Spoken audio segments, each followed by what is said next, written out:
Welcome dear friends, स्वागत है आप सभी का एक बार फिर से हमारे यूट्यूब चैनल टेक्निकल पॉइंट में। तो जैसा कि आप सबको पता है कि हम फिजिक्स 2 की एक सीरीज़ बनाते हुए आ रहे हैं, उसी के अंतर्गत लेके आ चुका हूं आपके लिए एक और धमाकेदार लेक्चर।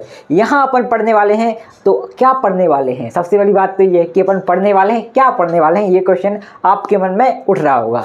तो आज हम पढ़ेंगे, क्या पढ़ेंगे? Image formation by concave mirror.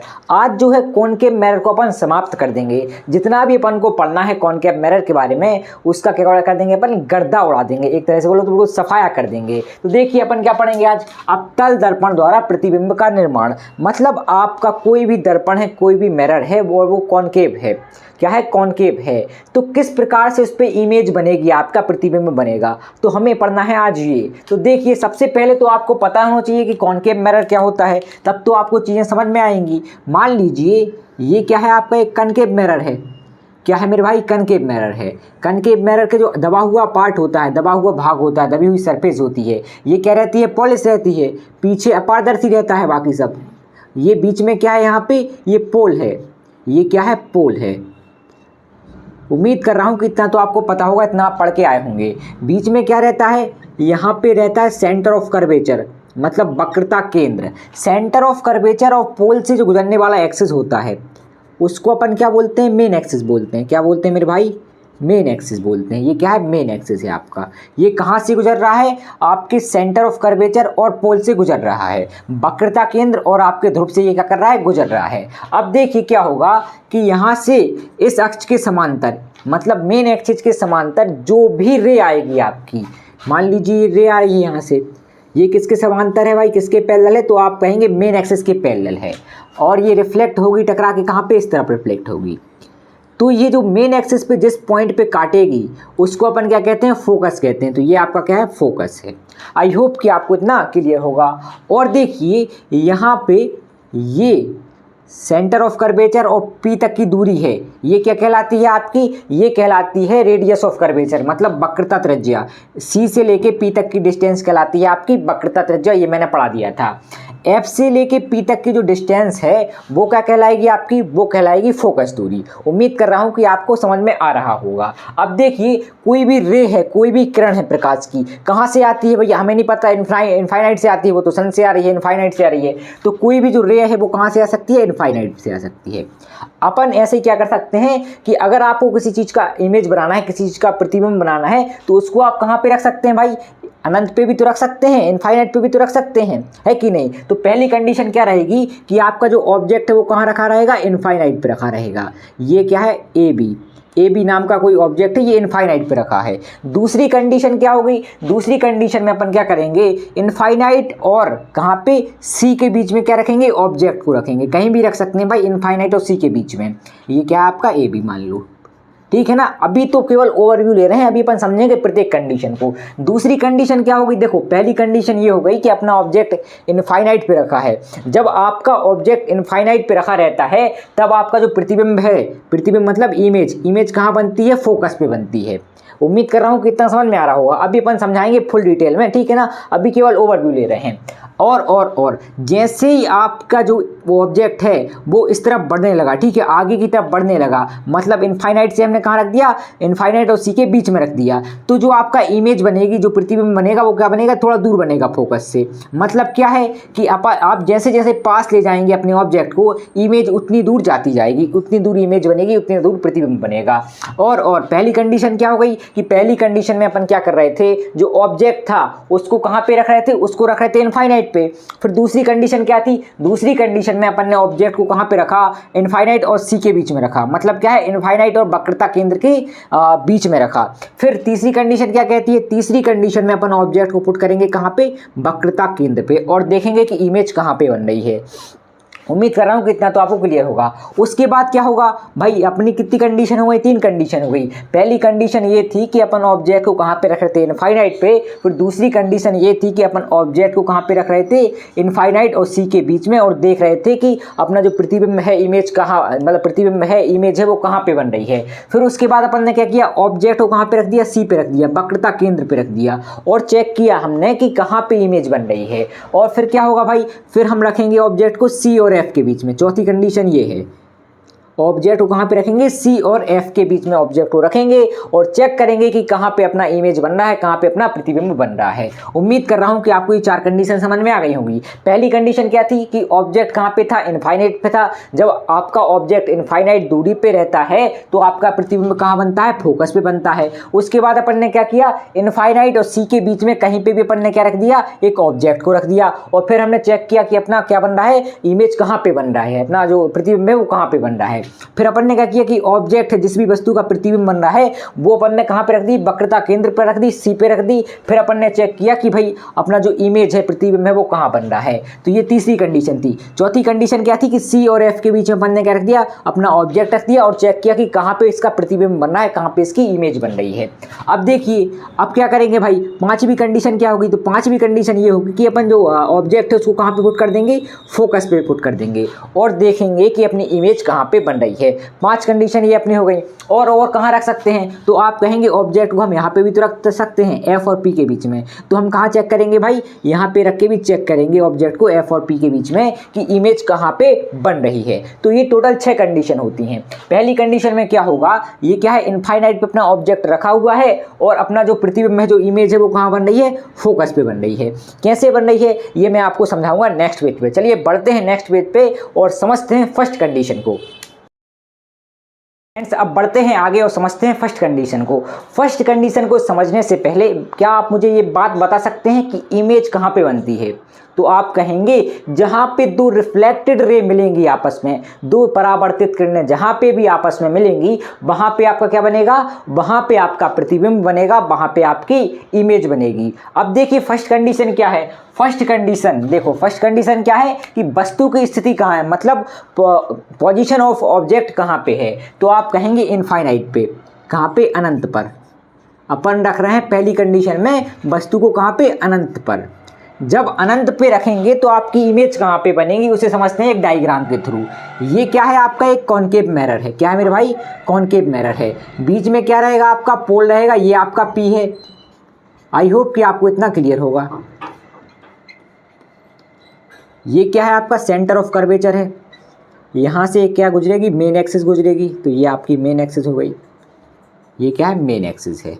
अब देखिए इस लाइन के पैरेलल, मतलब मेन एक्सिस के पैरेलल जो भी रे आएगी, कहाँ से रे आ रही है अपन ने पता नहीं, अपन को पता है कि बस इनफाइनाइट से आई, ये नहीं पता कहाँ से आ रही है। तो इनफाइनाइट से ये रे आ रही है, ये पैरेलल है किसके, इस मेन एक्सिस के। जब भी कोई रे मेन एक्सिस के पैरेलल हमारे दर्पण से टकराती है तो वो रिफ्लेक्ट किस तरफ होती है भैया, फोकस की तरफ रिफ्लेक्ट होके चली जाती है। आपका क्या फोकस है, यहाँ से इस तरह ये रिफ्लेक्ट हो जाएगी, ये हमें पता है। अब जब देखिए कि कोई भी रे इनफाइनाइट से आ रही है और इनफाइनाइट पे हमारा ऑब्जेक्ट रखा हुआ है, इनफाइनाइट पे कहाँ पे रखा हुआ है ये हमें नहीं पता भाई, इनफाइनाइट पे कहीं पे भी हो सकता है, इसीलिए मैंने यहाँ पे ऑब्जेक्ट नहीं बनाया है। उम्मीद कर रहा हूँ कि इतना आपको क्लियर होगा। अब देखिए ये जो रे आई है ये पैरेलल है मेन एक्सिस के, और ये कहाँ पे जा रही है भाई, कट कहाँ पे कर रही है, फोकस पे कट कर रही है। मेन एक्सिस के पैरेलल जितनी भी आपकी लाइन आएंगी, जितनी भी आपकी रे आएंगी ना, वो रिफ्लेक्ट होने के बाद इससे फोकस से क्या करेंगी, गुजरेंगी। तो यहाँ पे इमेज आपकी कहाँ पे बनेगी, तो भाई क्लियरली है कि इमेज आपकी कहाँ बनेगी, फोकस पे ही बनेगी। अब देखो फोकस पे इमेज बन रही है, ये बन रही है इमेज। तो भाई इसका आकार क्या है, कितने आकार की बन रही है, तो देखिए इसकी डिस्टेंस मेन एक्सिस से कितनी है, तो आप कहेंगे ये तो मेन एक्सिस पे ही बन रही है। तो मेन एक्सिस पे अगर कोई भी प्रतिबिंब आपका बनता है तो वो क्या कहलाता है, पॉइंट आकार का, बिंदु के आकार का। तो ये क्या है, एक बिंदु के आकार का यहाँ पे मिल रहा है। मतलब क्या है कि आपने वस्तु को, मतलब ऑब्जेक्ट को कहाँ पे रखा, इनफाइनाइट पे रखा। कहाँ पे रखा, इनफाइनाइट पे रखा। तो आपकी जो इमेज बनी, पोजीशन ऑफ इमेज, मतलब प्रतिबिंब की स्थिति कहाँ पे आई, फोकस पर। कहाँ पे आई मेरे भाई, फोकस पर।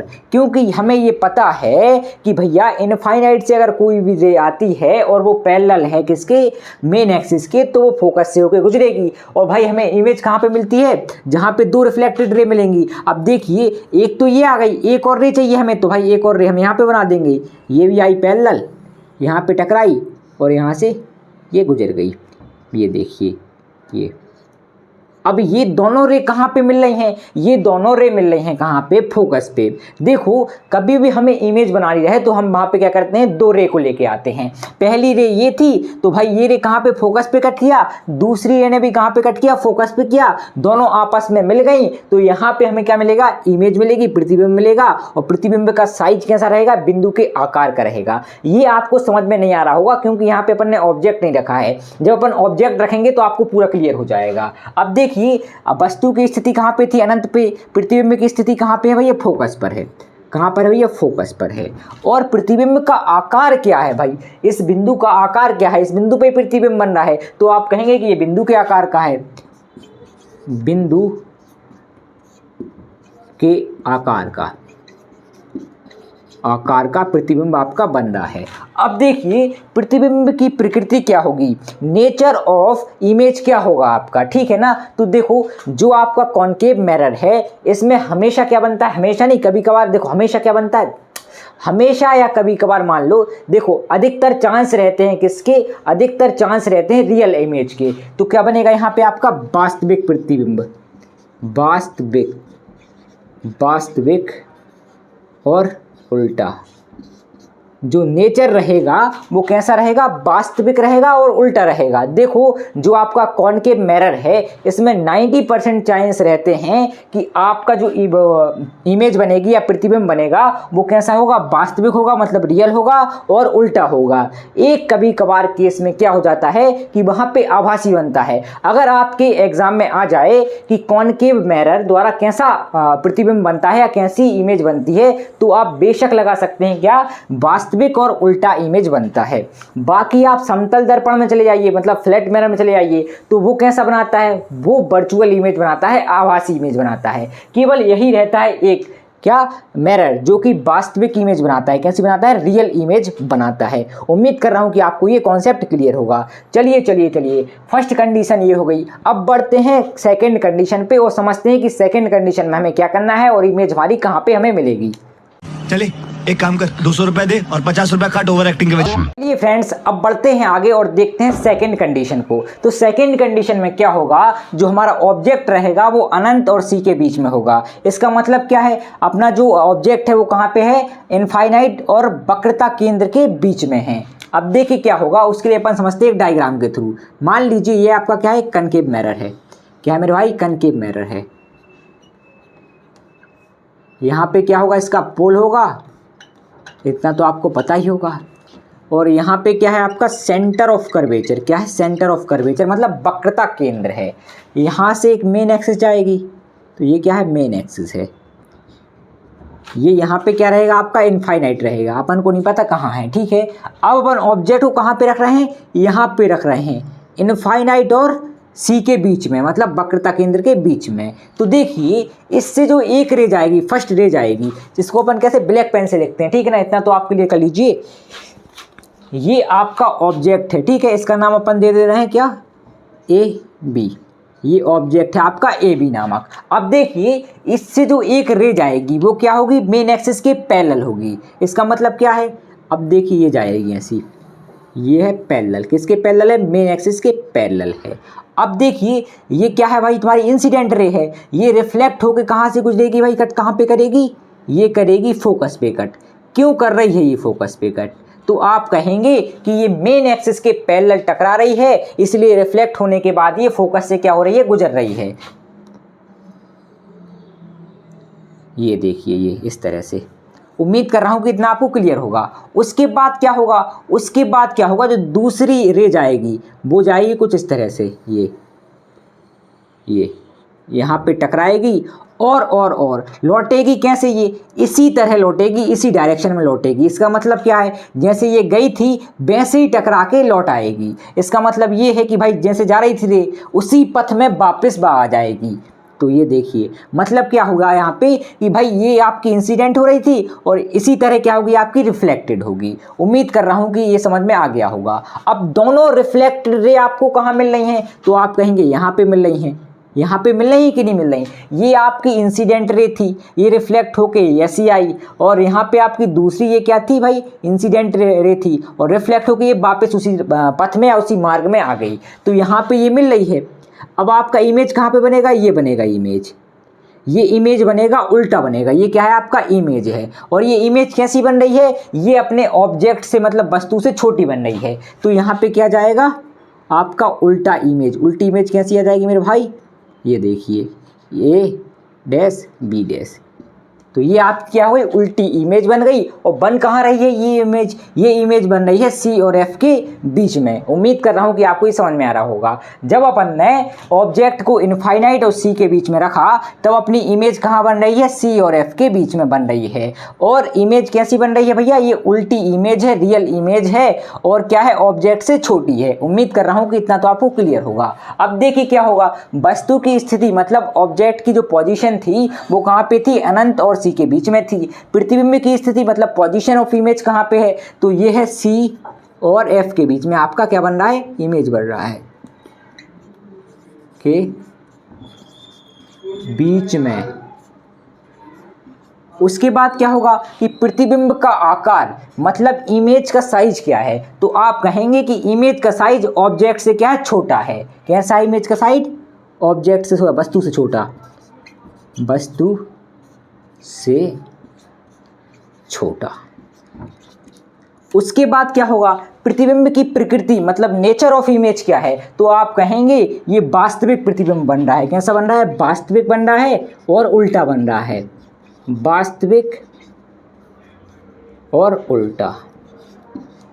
उम्मीद कर रहा हूं कि आपको ये कंडीशन भी समझ में आ गई होगी। देखिए अगर आपके एग्जाम में ये क्वेश्चन आ रहा है कि निम्नलिखित में से बताइए कौन सा दर्पण वास्तविक इमेज बनाता है, तो आप क्या करेंगे, आप टिक करेंगे अवतल दर्पण पे मतलब आपके कॉनकेव मिरर पे। ये सही आंसर होगा। ये क्या बनाता है, आपकी रियल इमेज बनाता है। केवल एक केस में क्या बनाता है, वर्चुअल इमेज बनाता है। बाकी सारी कंडीशन में आपको क्या मिलेगी, वास्तविक और उल्टी इमेज मिल जाएगी। उम्मीद कर रहा हूं कि आपको ये समझ में आ गया होगा। सेकंड कंडीशन, सेकंड कंडीशन में क्या है, अपन ने ऑब्जेक्ट को इनफाइनाइट और वक्रता केंद्र के बीच में रखा तो हमें इमेज कहां मिली, वक्रता केंद्र और फोकस के बीच में इमेज मिली। ये इमेज वस्तु से छोटी है और उल्टी है, इसकी प्रकृति, ठीक है। ये जो इमेज बनेगी, जो प्रतिबिंब बनेगा वो वास्तविक बनेगा। कैसा बनेगा, वास्तविक बनेगा मतलब रियल बनेगा। उम्मीद कर रहा हूं कि आपको सेकंड कंडीशन समझ में आ गई होगी। चलिए बढ़ते हैं आगे और समझते हैं थर्ड कंडीशन को। अरे टेंशन नहीं लेने का, अपुन है ना। चलिए फ्रेंड्स बढ़ते हैं आगे और समझते हैं थर्ड कंडीशन को। तो थर्ड कंडीशन पे बढ़ने से पहले मैं आपको एक चीज़ बता दूं, एक डिटेल है, एक इन्फॉर्मेशन है आपके लिए, ठीक है ना। क्या इन्फॉर्मेशन है कि अगर आपको फिजिक्स 2 के नोट्स चाहिए तो आप इस नंबर पे कांटेक्ट कर लीजिएगा। कांटेक्ट करने का मतलब है कि व्हाट्सएप पे मैसेज कर दीजिएगा तो आपको नोट्स मिल जाएंगे। नोट्स की जो प्राइस रहेगी वो रहेगी 29 रुपीज़। 29 रुपीज़ में आपको क्या मिल जाएंगे, फिजिक्स 2 के बेहतरीन तरीके से लिखे हुए नोट्स मिल जाएंगे। चलिए बिना किसी देरी के बढ़ते हैं बोर्ड की तरफ और समझते हैं थर्ड कंडीशन को। तो थर्ड कंडीशन अपन से कह रही है कि जो ऑब्जेक्ट है वो कहाँ पे रख रहा है, अपन वक्रता केंद्र पे रख रहा है। मतलब कहाँ रख रहा है, सी पर रख रहा है। अब सी को इंग्लिश में क्या बोलते हैं, वक्रता केंद्र को इंग्लिश में क्या बोलते हैं, तो आप कहेंगे सी को इंग्लिश में बोलते हैं रेडियस ऑफ कर्वेचर पर। तो ऑब्जेक्ट कहाँ पे रखा है अपना, रेडियस ऑफ कर्वेचर पर। अब हमें चेक करना है कि इमेज हमारी कहाँ पे बनेगी। तो देखिए सबसे पहले हम क्या बनाएंगे, एक कॉनकेव मिरर बनाएंगे। तो ये क्या बन गया अपना, एक कॉनकेव मिरर बन गया। बीच में क्या रहता है, इसके पोल रहता है, जिसे पी से अपन क्या करते हैं, शो करते हैं। उम्मीद कर रहा हूं कि आपको इतना क्लियर होगा। यहां पे क्या रहेगा, यहां पे रहेगा आपका centre of curvature. Centre of curvature मतलब सी, और सेंटर ऑफ कर्वेचर और पोल से गुजरने वाला जो एक्सिस होता है उसको अपन क्या बोलते हैं, मेन एक्सिस। तो ये जो लाइन है डैश डैश वाली, ये क्या है, आपकी मेन एक्सिस है। अब देखिए अपन ऑब्जेक्ट कहाँ पे रख रहे हैं, तो ऑब्जेक्ट अपन रख रहे हैं कहाँ पे, वक्रता केंद्र पर मतलब सी पर। इसको नाम दे रहे हैं क्या, ए बी। ए बी नाम का कोई ऑब्जेक्ट कहाँ पे रखा है, वक्रता केंद्र सी पे रखा है। अब देखिए इससे जो रे जाएगी, जो इंसिडेंट रे जाएगी, एक रे तो होगी पैरेलल मेन अक्ष के, तो ये क्या है, मेन एक्सिस के पैरेलल जा रही है एक रे। और मैंने बताया था कि कोई भी रे अगर मेन एक्सिस के पैरेलल जा रही है तो फिर जब वो रिफ्लेक्ट होगी तो इस तरह ये रिफ्लेक्ट होगी। ये देखिए ये रिफ्लेक्ट होगी। तो रिफ्लेक्ट होने के बाद मेन एक्सिस पे जिस पॉइंट से गुजरेगी उसे अपन क्या बोलेंगे, फोकस बोलेंगे। क्या बोलेंगे, फोकस बोलेंगे। देखिए एक बार और समझ लीजिए कि अगर कोई भी रे मेन एक्सिस के पैरेलल जा रही है और पैरेलल जाने के बाद क्या करेगी भाई, वो रिफ्लेक्ट होगी। जब ये रिफ्लेक्ट होगी तो मेन एक्सिस के जिस बिंदु पे ये मिलेगी या काटेगी उसको अपन क्या बोलेंगे, एफ बोलेंगे, फोकस बोलेंगे। अब देखिए पहली रे तो ये आ गई, ये आपकी इंसिडेंट रे है और यहाँ से ये क्या हो गई, रिफ्लेक्टेड रे में कन्वर्ट हो गई, रिफ्लेक्ट हो गई। मतलब उम्मीद कर रहा हूँ कि इतना तो आपको क्लियर होगा। उसके बाद क्या होगा, ये दूसरी रे जाएगी कुछ इस तरह से, ये जाएगी यहाँ पे और रिफ्लेक्ट होगी इस तरह से, ये क्या हो गई, रिफ्लेक्ट हो गई। यहाँ से ये इंसिडेंट हुई और यहाँ पे क्या हो गई, रिफ्लेक्टेड हो गई। जब मैंने कहा था कि इमेज वहाँ पे बनती है जहाँ पे दो रिफ्लेक्टेड रे आपस में मिलती हैं, तो दो रिफ्लेक्टेड रे कौन है, ये हैं भाई, यहाँ पे ये मिल रही हैं, तो यहाँ पे आपका क्या बनेगा, इमेज बनेगा। क्या बनेगा मेरे भाई, यहाँ पे इमेज बनेगा। तो ये क्या बन रहा है आपका, इमेज बन रहा है। ये क्या है आपका, इमेज बन रहा है। इमेज कहाँ पे बन रहा है भाई, ये इमेज भी वक्रता केंद्र पे बन रहा है, मतलब सी पे बन रहा है और ऑब्जेक्ट के क्या है, बराबर है और क्या है भाई, उल्टा है। ये क्या है, बी डैश ए डैश। कैसा बन रहा है भाई, इमेज उल्टा बन रहा है। और कहाँ पे बन रहा है भैया, बन कहाँ पे रहा है, तो आप कहेंगे वक्रता केंद्र पे बन रहा है, सी पे ये इमेज बन रही है, ये प्रतिबिंब सी पे बन रहा है और इसकी प्रकृति क्या है, उल्टी है। और ये ऑब्जेक्ट क्या है, बराबर है। क्या है मेरे भाई, ऑब्जेक्ट के बराबर है।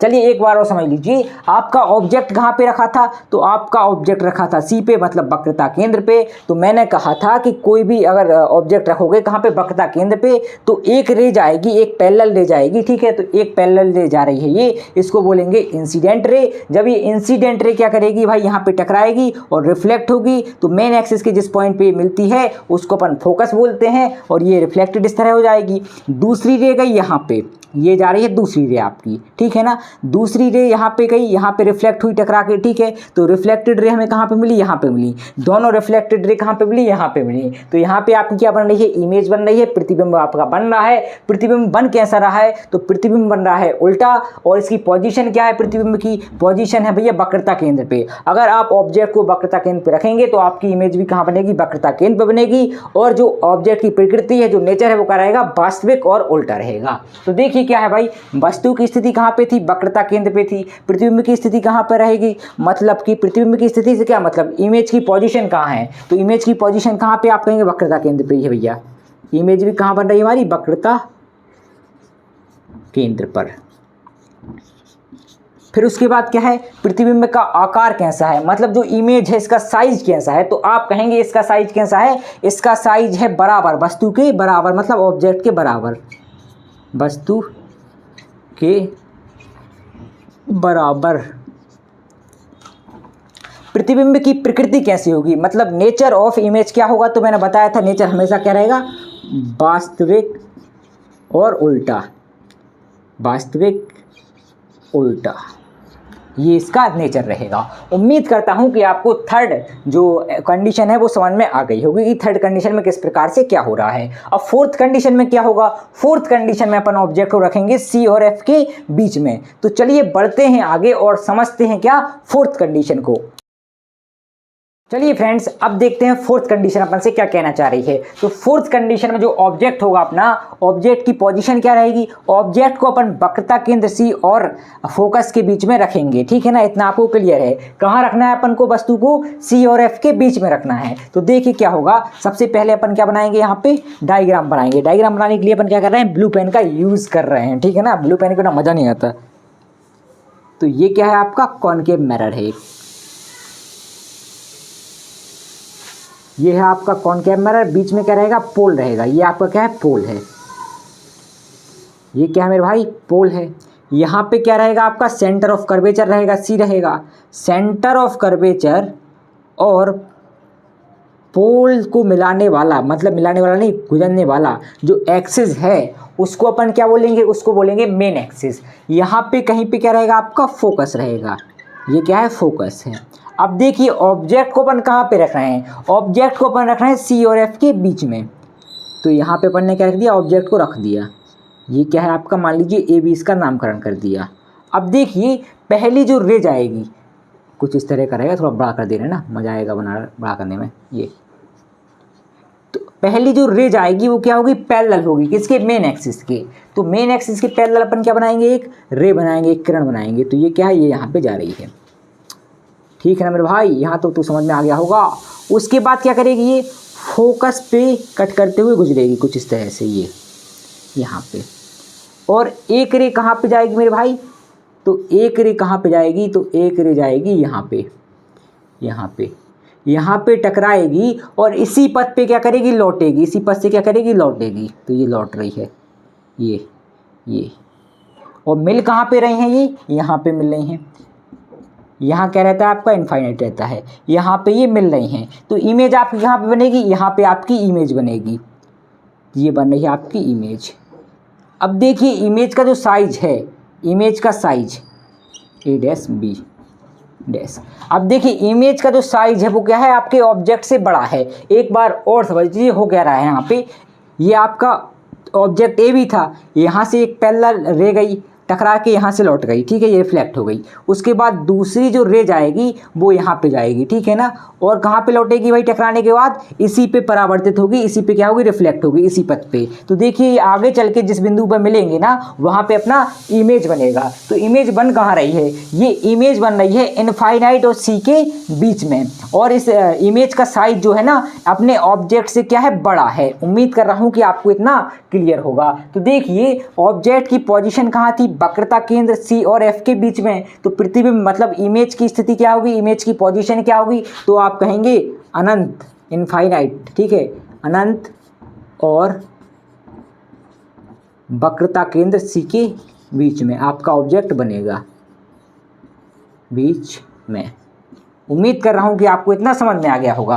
प्रतिबिंब का आकार मतलब कि इमेज का साइज क्या है, तो आप कहेंगे इमेज का जो साइज है वो वस्तु से बड़ा है, ऑब्जेक्ट से बड़ा है। तो अपन क्या लिख रहे हैं यहाँ पे, बड़ा, ऑब्जेक्ट से बड़ा मतलब वस्तु से बड़ा, बड़ा लिख देना, ठीक है। आप चाहें तो यहाँ पे लिख सकते हैं वस्तु से बड़ा है।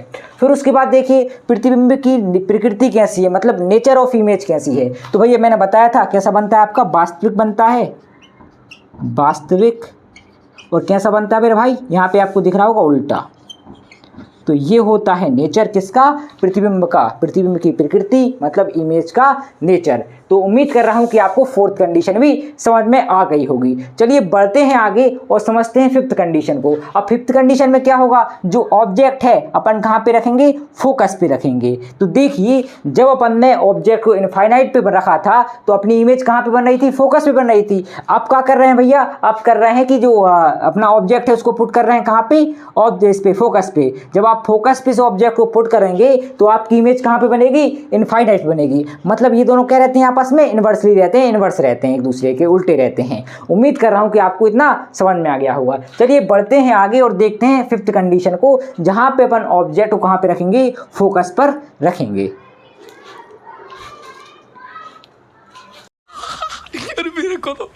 मेरे को तो ऐसा धक धक हो रहा है, मेरे को भी हो रहा, देखिए ना। चलिए फ्रेंड्स अब देखते हैं फिफ्थ कंडीशन में क्या हो रहा है। तो फिफ्थ कंडीशन में हम क्या करेंगे, जो हमारा ऑब्जेक्ट है उसको कहाँ पे रखेंगे, हम फोकस पे रखेंगे और देखेंगे कि इमेज कहाँ पे बन रही है। तो देखिए सबसे पहले हम क्या बनाते हैं, यहाँ पे एक कॉनकेव मिरर बनाते हैं।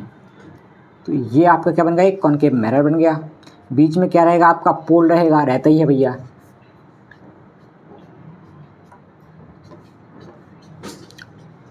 ये उम्मीद कर रहा हूँ कि तो आपको क्लियर होगा। ये तो बच्चों का खेल है भैया, पोल किसे कहते हैं। ये आपका सेंटर ऑफ कर्वेचर है, मतलब वक्रता केंद्र है। वक्रता केंद्र क्या होता है, डिफाइन मैंने कर दिया था, आपको पता ही होगा। तो क्या होता है वक्रता केंद्र, ये आपकी मेन एक्सिस है। क्या मेरे भाई, मेन एक्सिस है। इसको बोलते हैं मेन एक्सिस, जो कि अपने सेंटर ऑफ कर्वेचर और पोल से गुजरती है। इसे क्या बोलते हैं अपन, मेन एक्सिस बोलते हैं। अब देखिए यहाँ पे कहीं पे फोकस होगा, तो ये क्या है, आपका फोकस है। ऑब्जेक्ट को अपन कहाँ पे पुट कर रहे हैं, फोकस पे। यहाँ पे अपन रख रहे हैं ऑब्जेक्ट को, ये आपका ऑब्जेक्ट रखा हुआ है। इसको नाम दे देना भैया को ए बी, नाम इसको दे दिया।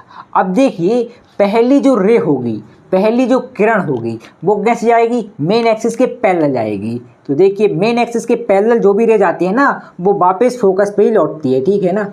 रिफ्लेक्ट होने के बाद कहाँ पे लौटती है, फोकस पे ही लौटती है। तो ये फोकस पे गुजरती हुई कुछ इस तरह से ये ऐसी जाएगी। ये यहाँ पे क्या रहता है, आपका इनफाइनाइट रहता है। अब देखिए दूसरी जो रे जाएगी वो कहाँ टकराएगी, यहाँ पे टकराएगी, यहाँ पे टकराएगी और इसी पथ पे क्या करेगी, लौटेगी ऐसे। ये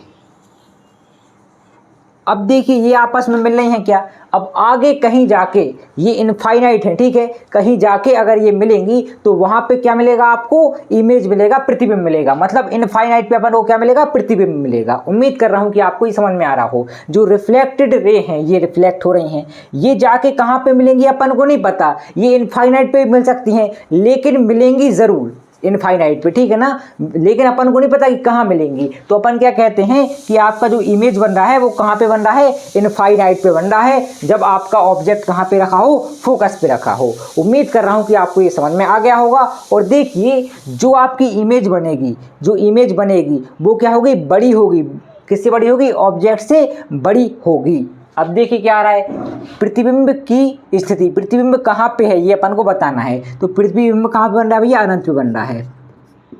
मतलब इमेज कहाँ पे बन रही है, इनफाइनाइट पे बन रही है। जब अपन ऑब्जेक्ट को कहाँ पे रख रहे हैं, फोकस पे, तो अपना जो प्रतिबिंब है, जो इमेज है, वो कहाँ बन रही है, इनफाइनाइट पे। उसके बाद प्रतिबिंब का आकार भैया अपन क्या करेंगे, बड़ा है, वस्तु से बड़ा है, वस्तु से बड़ा बन रहा है। और इसका नेचर कैसा रहेगा, तो नेचर क्या रहेगा आपका भाई, प्रतिबिंब का नेचर, प्रतिबिंब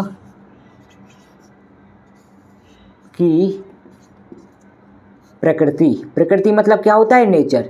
कैसी है प्रतिबिंब की प्रकृति, तो देखो जैसा कि मैंने बताया था कि भैया जो अपना कॉनकेव मिरर है इसमें हमेशा क्या बनता है भैया, वास्तविक, वास्तविक और उल्टा इमेज, उल्टा प्रतिबिंब। अब देखिए ये कंडीशन है अपनी 5। यहाँ तक जो इमेज अपन को मिली है वो कैसी मिली है, वास्तविक और उल्टी मिली है। इसके बाद जो छठवीं कंडीशन है, छठवीं कंडीशन में क्या होगा कि अपन जो अपना ये ऑब्जेक्ट है इसको कहाँ पे पुट करेंगे, एफ और पी के बीच में।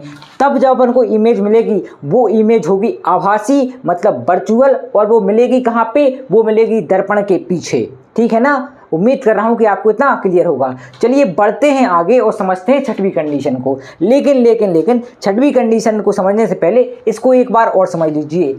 क्या समझना है यहाँ पे अपन ने ऑब्जेक्ट कहाँ पे रखा था, फोकस पे रखा था, फोकस पे रखा था। तो अपनी जो फर्स्ट रिफ्लेक्टेड रे थी वो यहाँ पे आई, सेकंड रिफ्लेक्टेड रे थी वो यहाँ पे आई, दोनों मिलेंगी, लेकिन कहाँ मिलेंगी ये अपन को नहीं पता। इसीलिए अपन कह रहे हैं कि भाई इनफाइनाइट पे क्या बन रहा है, अपना इमेज बन रहा है, अनंत पे अपनी इमेज बन रही है। और इमेज क्या है भैया, अपने इससे बड़ी बनेगी, जो आपका ऑब्जेक्ट है इससे बड़ी बनेगी आपकी इमेज। अब देखिए इमेज की प्रकृति क्या रहेगी, इमेज का नेचर क्या रहेगा, तो आपका क्या रहेगा, वास्तविक और उल्टा, ये हमेशा रहता है, ठीक है। अपने 90% केस में यही रहेगा। एक जो स्पेशल केस है, जो छठवीं कंडीशन है, उसमें बनता है आपका इमेज कैसा, आभासी और सीधा। कैसा बनता है, चलिए देखते हैं आगे बढ़ के, जहां पे अपन समझेंगे कंडीशन नंबर 6 को। तो चलिए फ्रेंड्स समझते हैं लास्ट कॉन्सेप्ट को। क्या कहता है लास्ट कॉन्सेप्ट, लास्ट कॉन्सेप्ट का नाम है अवतल दर्पण के लिए वक्रता, त्रिज्या एवं फोकस दूरी में संबंध अपन को फाइंड करना है, ज्ञात करना है। किस तरह से अपन इन दोनों के बीच में रिलेशन को फाइंड करेंगे। तो उसे फाइंड करने से पहले चलिए थोड़ा मैथमेटिक्स में घुसें। मैथमेटिक्स में एंगल में जा रहे हैं हम, ठीक है ना। अब देखिए मान लीजिए दो लाइन आपके पास हैं, 1 और 2, ये दोनों आपस में पैरेलल हैं। क्या है, पैरेलल हैं। अगर मैं इस वाले पॉइंट से इस वाले पॉइंट को मिला दूं, इस वाली लाइन को मिला दूं यहाँ पे, तो यहाँ पे जो एंगल बनेगा ये वाला, और यहाँ पे जो एंगल बनेगा ये एंगल बराबर होंगे। इसका क्या मतलब है, इसका मतलब ये है यहाँ पे अगर 30 का एंगल बन रहा है तो यहाँ पे भी कितने का एंगल बनेगा, 30 का एंगल बनेगा। उम्मीद कर रहा हूँ कि इतना तो आपको पता होगा और क्लियर होगा। इसे क्या बोलते हैं, अंतर्मुख कोण। क्या बोलते हैं, अंतर्मुख कोण। क्या बोलते हैं, अंतर्मुख कोण बोलते हैं इसको। ये पहला था, ठीक है ना। अब चलिए दूसरा समझते हैं। मान लीजिए आपके पास कोई एक ट्रायंगल है, ये क्या है आपके पास, एक ट्रायंगल है। इस ट्रायंगल में यहाँ पे क्या ऐसे बनना था, ये आपके पास कोई क्या है, ट्रायंगल है। अब इस ट्रायंगल में ये वाला एंगल और ये वाला एंगल, मतलब कि किसी भी ट्रायंगल में अगर दो एंगल सेम हैं तो उनके सन्मुख भुजाएं क्या होंगी, बराबर होंगी। इसका मतलब क्या है, मान लीजिए ये एंगल और ये एंगल क्या है, बराबर हैं, तो इसके सामने वाली मतलब ये वाली भुजा और इसके सामने वाली भुजा मतलब ये वाली भुजा, ये दोनों भुजाएं क्या होंगी, आपस में बराबर होंगी। उम्मीद कर रहा हूँ कि आपको ये समझ में आ गया होगा। इसे क्या बोलते हैं, सन्मुख भुजा। सन्मुख भुजा क्या होती हैं, बराबर होती हैं। जब किसी ट्रायंगल में दो एंगल क्या हो बराबर हो, दो कोण क्या हो बराबर हो, एक ये वाला कोण एक ये वाला कोण क्या था बराबर था, तो इनकी जो सन्मुख भुजाएं हैं वो क्या होंगी भैया बराबर होंगी। चलिए बढ़ते हैं आगे और समझते हैं भैया क्या इनके बीच में रिलेशन, फोकस दूरी और वक्रता त्रिज्या के बीच में क्या संबंध है। चलिए फ्रेंड्स बढ़ाते हैं कार्यक्रम को आगे। कार्यक्रम को बढ़ाने के लिए हम क्या करेंगे, सबसे पहले कॉनकेव मिरर बनाएंगे। क्यों बना रहे हैं कॉनकेव मिरर, क्योंकि हम कॉनकेव मिरर के लिए फोकस दूरी और वक्रता त्रिज्या में क्या कर रहे हैं, रिलेशन को फाइंड कर रहे हैं। ये क्या है आपका एक कॉनकेव मिरर है, यहाँ पे आपका क्या रहेगा, ये रहेगा आपका पोल, ये क्या है पोल। अब पोल है तो कोई इसका क्या रहेगा, यहाँ पे वक्रता केंद्र भी रहेगा। इसकी डेफिनेशन मैंने आपको बता दी थी पहले कि वक्रता केंद्र क्या होता है, पोल क्या होता है, तो आपको क्लियर होगी। और यहाँ से जाएगा ये मेन एक्सिस, ये क्या है मेन एक्सिस है आपका। अब देखिए एक चीज मेरे भाई, ये क्या है आपका सी है, वक्रता केंद्र है। अब ये क्या है आपका, मान लीजिए यहाँ पे फोकस है, ये फोकस है। अब एक चीज आप मुझे बताइए कि वक्रता केंद्र और पोल तक की जो दूरी है, जो डिस्टेंस है, ये जो डिस्टेंस है यहाँ से लेके पोल तक का जो डिस्टेंस है, इस डिस्टेंस को अपन क्या कहते हैं, तो इस डिस्टेंस को अपन कहते हैं वक्रता त्रिज्या, मतलब आर। आई होप कि आपको समझ में आ रहा होगा। आर क्या है आपकी, रेडियस ऑफ कर्वेचर, वक्रता त्रिज्या। और एफ और पी के बीच की जो दूरी है, जो डिस्टेंस है, इसको अपन क्या कहते हैं, फोकस दूरी, जिसे स्मॉल एफ से क्या करते हैं अपन शो करते हैं। ये क्या लिखा हुआ है आपका, स्मॉल एफ। इतना तो आपको क्लियर होगा। अब देखिए जब आपकी इंसिडेंट रे आएगी फिर वो रिफ्लेक्ट होगी। जब ये इंसिडेंट रे रिफ्लेक्ट होगी तो आपको उन दो को अलग करना पड़ेगा, मतलब आपकी जो रिफ्लेक्टेड रे है और जो इंसिडेंट रे है उनको अलग करने के लिए अपन क्या बनाते हैं, एक नॉर्मल बनाते हैं, एक अभिलंब बनाते हैं। अभिलंब अपन कहाँ से बनाएंगे, अभिलंब अपन बनाएंगे वक्रता केंद्र से। वक्रता केंद्र से कहाँ पे बनाएंगे अपन, इस अवतल दर्पण पे बनाएंगे। अब मान लीजिए आपकी रे, ब्लू पेन से बनाया जाए तब तो मजा आए भाई। मान लीजिए आपकी रे कोई इस तरह यहाँ पे आ रही है, ये क्या है, रे आपकी आ रही है, इंसिडेंट रे है। और जब ये रिफ्लेक्ट होगी तो ये फोकस से गुजरेगी। कहाँ से गुजरेगी मेरे भाई, तो ये फोकस से क्या करेगी, गुजरेगी। ये आई होप कि आपको इतना क्लियर होगा। अब देखिए हम क्या करेंगे कि जो इंसिडेंट रे है और रिफ्लेक्टेड रे है, इनको अलग करने के लिए एक नॉर्मल डालेंगे। नॉर्मल कहाँ से डलेगा, सी से डलेगा। ये सी से डलना है नॉर्मल, कहाँ पे, इनके बीच में। ये क्या है आपका, नॉर्मल है। ये आपका क्या है, नॉर्मल है, अभिलंब है। और जो कोण यहाँ पे बनता है इंसिडेंट और नॉर्मल के बीच में, उसको बोलते हैं अपन आई, मतलब आपतन कोण। और नॉर्मल और रिफ्लेक्टेड रे के बीच में जो कोण बनता है, जो एंगल बनता है, उसको अपन कहते हैं आर। क्या बोलते हैं मेरे भाई, आर, मतलब रिफ्लेक्टेड एंगल। आई होप कि आपको ये समझ में आ गया होगा। आई का मतलब होता है आपतन कोण और आर का मतलब होता है परावर्तन कोण। अब देखिए क्या होगा यहाँ पे, क्या होगा मेरे भाई कि ये वाला जो कोण है, ये कोण इसके बराबर होगा। भाई देखो ये वाला जो कोण बन रहा है यहाँ पे, ये नॉर्मल और इस लाइन के बीच में, मतलब ये यहाँ पे ये लाइन आपकी है और यहाँ पे ये जो एंगल बन रहा है ये आई होगा। क्यों होगा आई, अभी मैंने बताया था कि जब भी आपकी दो लाइन पैरेलल होंगी और उनके बीच में ये एंगल बनेगा, ये वाला, ये एंगल क्या होते हैं, आपस में बराबर होते हैं। तो यहाँ पे ये आई बन रहा है तो ये एंगल भी कितना होगा आपका, आई होगा। कितना होगा, आई होगा। अब हमें पता है रिफ्लेक्शन के लॉ से, क्या पता है, लॉ ऑफ रिफ्लेक्शन। क्या होता है लॉ ऑफ क्या, रिफ्लेक्शन यार, लॉ ऑफ रिफ्लेक्शन। क्या होता है लॉ ऑफ रिफ्लेक्शन, इससे हमें पता है कि जो आई होता है वो आर के बराबर होता है।